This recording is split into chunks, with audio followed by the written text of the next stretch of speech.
everybody, Mike Pfeiffer with Pfeiffer Hobby Supply again. Today we're going to do a super quick update because I'm doing a how-to video, and I'll explain that in a little bit. But anyway, we're going to do update 13 of the ACT3, and I hope you stick with us, and we'll get right to it.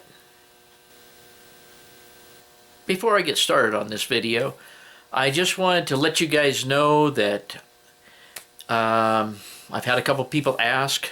No, I don't have a Patreon account. I don't have a PayPal, GoFundMe account. I don't have any of those kind of accounts. What I have is a model railroad shop. And I do these videos because I enjoy doing them, and I enjoy sharing what I do on this layout with people and hopefully inspire them to buy something. Whether they buy it from me or they buy it from somebody else, it doesn't matter to me. But I'm not going to get on here and advertise myself. It just drives me crazy when I click on a video that the people just hammer it into you that they want you to subscribe to their Patreon account, and they want you to hit the bell, and they want you to... I don't want to do that in every one of my videos. Another thing you will never catch me doing is making any kind of political comment here. After the TV show that was on last night, I'm not even going to mention it, and after the previous ones that have been on and everything, I'm not going to go into any kind of politics with anybody here, on the phone, or online. So anyways, that's out of the way, and that's my promise to you guys. And I certainly do appreciate you checking out the videos, and we certainly do appreciate you going to the shop. But here's what we got for you today. Okay, one of the things I wanted to show you today is I got a little carried away when I decided to do my cut that I was talking about over here. As you can see, I instead created a small tunnel. I think I'm kind of curious about the way this looks together. I think I'm going to put a rock formation right in the middle of here. I'm going to put another rock in here and blend it in. But I like the way the rest of it looks. It looks like they had to blast through because it was a big rock formation. And I kind of like that look. It breaks up the monotony. Let me get back here. Kind of breaks up the monotony of the two tracks. Gives me a reason to slope down. Anyway, I like the way it looks, and we'll move on to the next thing I've been experimenting with. Okay, here's another thing that I've kind of accomplished. I got in this little, I think this is kind of the configuration that it'll be, and this will be how it will remain until I figure out what industries are going to go here. I have also put in this chooch culvert here.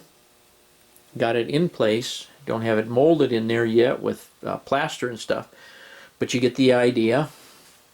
I did tack down with hot glue these two tracks because they kept migrating towards each other, and just to keep them in place while I'm doing this work. I obviously haven't run this wire down through the foam. And here's another thing. On the last ACT and in my how-tos, I show you how to make a joiner removal tool out of a piece of brass sheet. Here's one that I had made quite some time ago out of a dental tool. And don't ask me what kind of dental tool this is. I bought it at a train show, and all I did was cut the notch in it. And I found it on the floor behind one of my cabinets over here when I was cleaning up the floor. So anyway, this is how this works, and it works extremely well. Hang on if I can get my eyes to focus from the camera. Slip down in, pry the joiner off. Simple as that. It gives you a little bit of leverage, and there's no way this tool's ever going to break or bend or anything else. But anyway, it's just another alternative to the little copper tools that I made. Now that I have this one, I'll probably stick with it until I lose it again.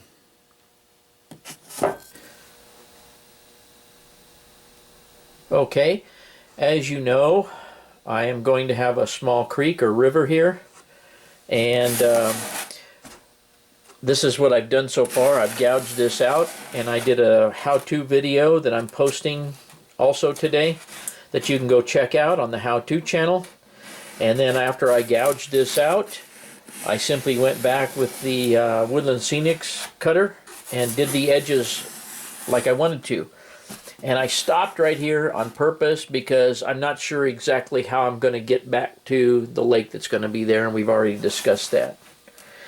So anyway, that's the progress made there. The only thing I've got to do here is, you know, put the plaster and stuff in here, of course, and then cut a profile here on the fascia, and then I'll be ready to pour river at some point.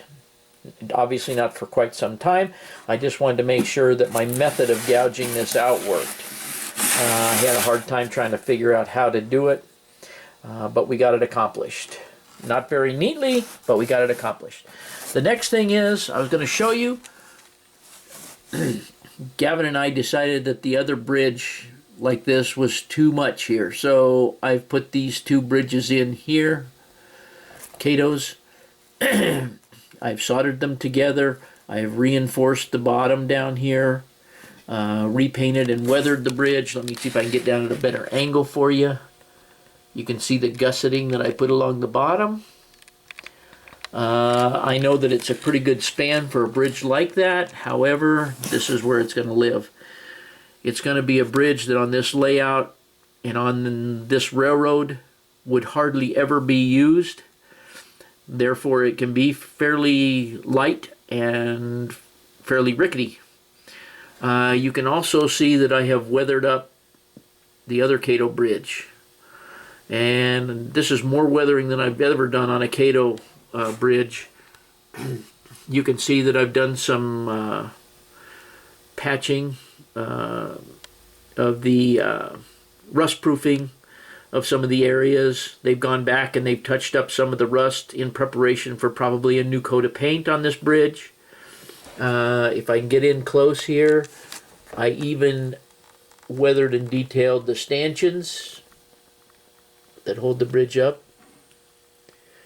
And they will probably sit on some chooch pilings, would be my guess, because I like them the best. And if I have space, when I get done figuring out exactly where this will go, I may put some type of support in the middle of this, that even if it has to go down in the river. But I'm not sure how that's going to work with this track, because I may wind up swinging this track in considerably. But I don't know how that's going to work out until I get ready to do the yard. So that is going to have to wait. But even if I'm not able to put a support in there, I won't. Obviously, when I get ready to do the river, I've got to take these bridges all out of here, including the one on the bottom that has not had any weathering done to it, which I will also weather. And then I had mentioned before, when the river goes under here, there will be a small wooden trestle of some kind that will go down into the river on that particular line. So, here's a shot of the whole thing. You can see how the river's going to work its way down under and then around and over to where the lake is. And honestly, guys, the only other thing I was going to show you that I think I forgot to show you in the other video, I'll get to right now. Now, I know I told you about this, but I didn't show it to you. I have gone in and soldered my feeder wire connections here, which are basically just plain old Cato wire. And in this particular case, it goes over here to my reversing unit, which is I believe it's a DCC Specialties PSXAR auto reverser. I just had them, so I used them. Otherwise, I would have used a regular Digitrax AR1. And you can see that this time, and I don't think this is something I told you, on every one of my feeder wires, I added a NCE BD20. They're not being used currently, but they're there in case I ever decide to do any kind of signaling. So you can see how I've cleaned up the wiring under here, and I have those BD20s installed on every feeder so far.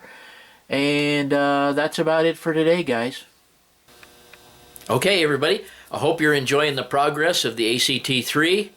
And as usual, thanks for watching.